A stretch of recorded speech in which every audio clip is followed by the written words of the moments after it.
धर्माच्या आधारावर टाउनशिपवरून आता राज्यामध्ये वातावरण तापले आणि या प्रकरणामध्ये कारवाई करा अशी मागणी करणारे एक पत्र भाजप आमदार अतुल भातखळकर यांनी मुख्यमंत्री देवेंद्र फडणवीस यांना लिहिलंय। अशा प्रकाराला फंडिंग कुठून होतंय, हा लँड जिहादचा प्रकार आहे का याची चौकशी करण्याची मागणी भातखळकरांनी केली आहे। ते जाती धर्माच्या आधारावरून फरक नको अशी भूमिका आमदार रोहित पवार यांनी घेतली।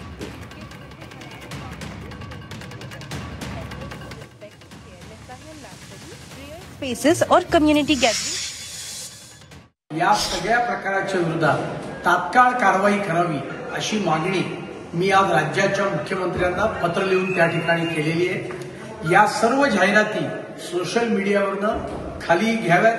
त्याचबरोबर याच्या मागे कोण आहे, याला फंडिंग कुठून होत आहे, विदेशातून होत आहे का याची पण चौकशी करावी।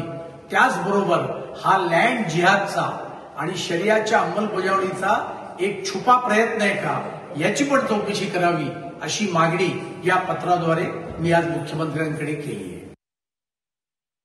आपला देश संविधानाने चालतो।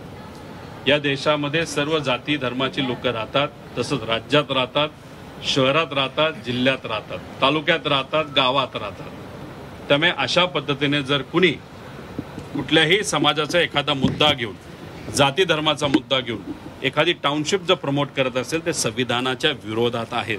त्यामुळे सरकारने या बाबतीत कुठे ना कुठे निर्णय घ्यावा, कारवाई तिथं करावी। आम्ही कोणाचंही समर्थन करत नाही जो संविधानाच्या विरोधात आणि जो जाती धर्माचा वापर हा पैसा कमवण्यासाठी करत असेल तर त्या सर्व लोकांच्या विचाराच्या विरोधात आम्ही सर्वजण आहोत।